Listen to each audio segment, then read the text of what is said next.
Assalamu alaikum wa rahmatullahi wa barakatuh. This is a response to a conspiracy theory that was brought forward by Dr. Jalaluddin al-Tabari. And I don't feel like this is a point that's even worth responding to because it's so ridiculous. But I want to make an example out of him. And I just want to show you guys how ignorant, how stupid some of these critics of Islam are. And yeah, I just want to make an example out of this punk. So you see, this mortard has come up with this discovery revolving Sahih Muslim, and apparently there's a conspiracy to change a word in Sahih Muslim in order to hide the fact that Muhammad ﷺ had epilepsy. I don't even need to say it. Fire intro.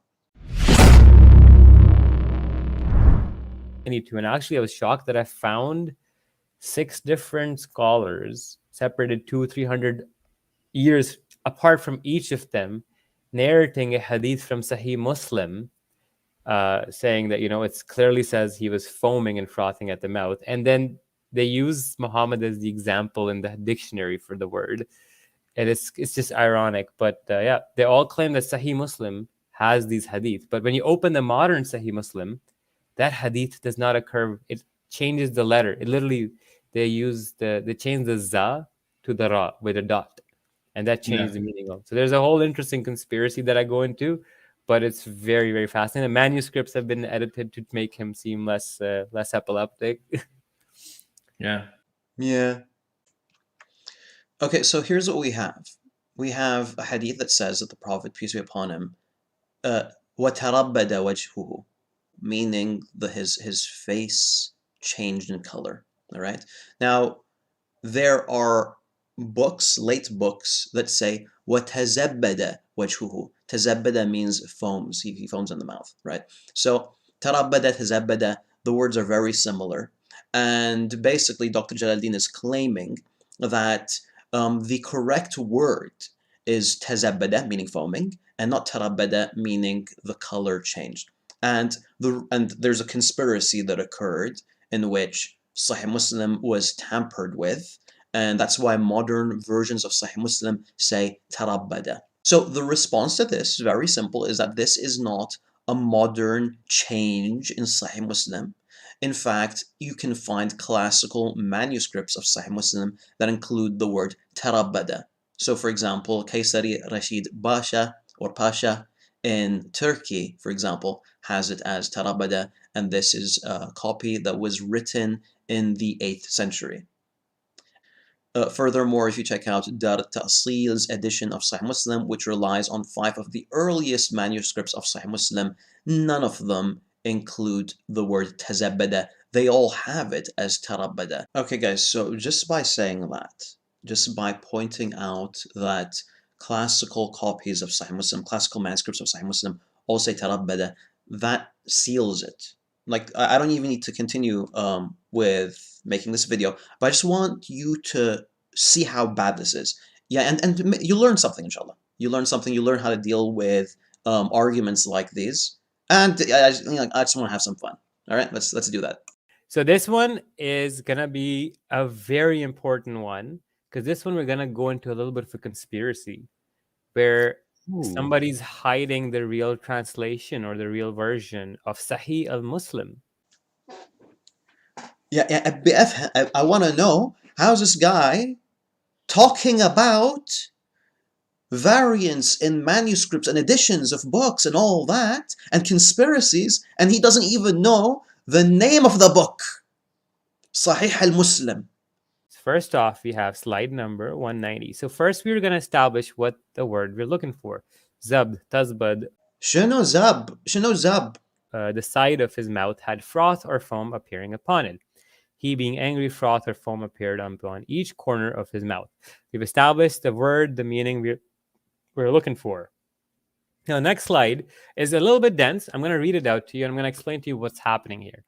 On the first line, I say, وَتَزْبَدْ لَهُ وَجْهُهُ. This is the reading that appears in the modern form Sahih Muslim, and his face color underwent a change.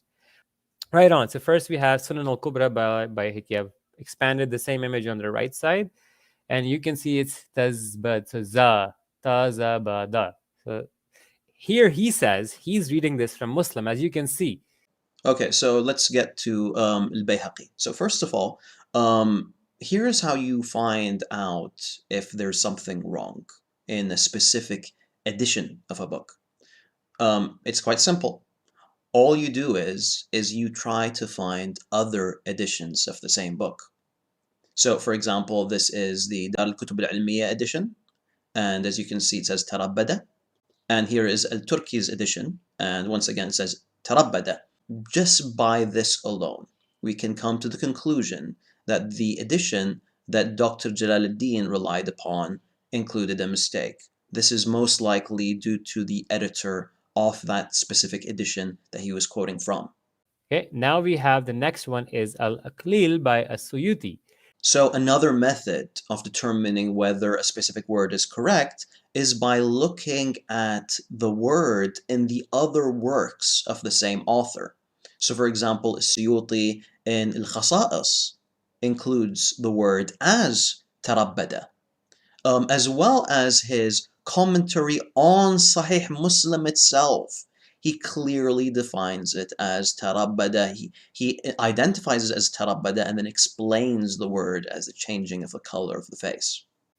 Now we go to the next one. We have Abi Sarhan bin Masood. His PDF is right there as well.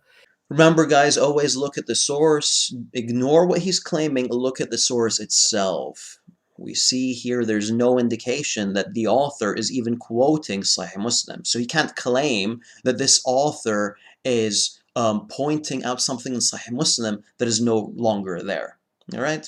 And we have Tafsir of Ibn Kathir. Now he narrates it as in the Tarbad, but if you look at, he puts a number, and in the footnotes he says Fiza, Tazbad. So you can read it as foaming and frothing as well, meaning he's at the same time validating both of them.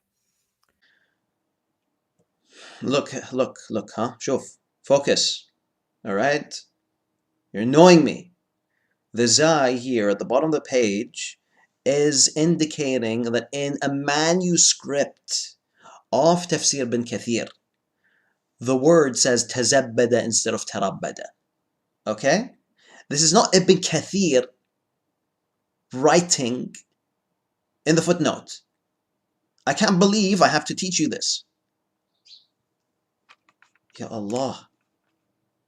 Shuf, focus, huh? Freaking idiot, man. I'm literally teaching this guy. I'm literally teaching him how to read. I'm literally teaching him how to approach texts. Yeah, this guy, he doesn't even know that Muslim is a name, Sahih al-Muslim, and now he wants to talk about conspiracy theories involving a cover-up that has to do with Sahih Muslim. And he's saying, shuf a theory, check out the theory. He says, according to Ibn Kathir, you can read it both ways. La, this is too much. This is too much. So, and then we go to the next one. We have Mizanul Haq by Karl Fander, and he also translated that as Tazbad. What Tazbad? Karl Fander kafir. Karl Fander had a hidden copy of Sahih Muslim. He passed away 150 years ago. These manuscripts predate him by like 5-6 centuries. He's using a source by a friggin' missionary in order to argue that Sahih Muslim has been tampered with. Yani, what the hell? What the hell? Going next, we have another one, Ibn Hamza, Ibrahim bin Muhammad, and he says, as you can see highlighted with Tazbad lahu wajhuhu. So again, foaming and frothing from the mouth of Muhammad. Okay, another method to determine the correct wording in a book is by looking up the manuscript yourself. This is a manuscript of the same book from the University of Princeton. Okay guys, so let's make this beneficial. There are at least 3 ways of determining whether a specific word should be in a text or shouldn't be in a text, and what's the correct wording that's supposed to be in a text. One is by comparing the editions, multiple editions of the same book. 2 is by looking up different books by the same author. And 3, it's by returning to the original manuscripts themselves in order to determine what is the proper word that's supposed to be used.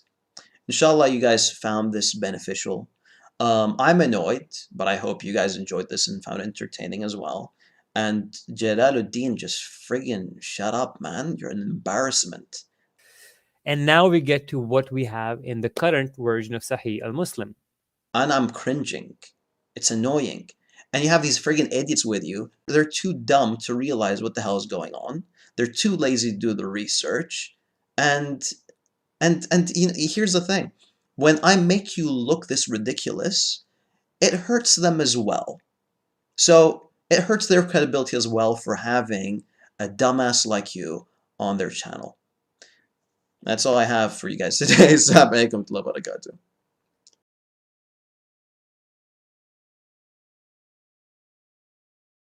Damn, these are great points. Will Farid I debate you on I these? actually do not want to engage with him further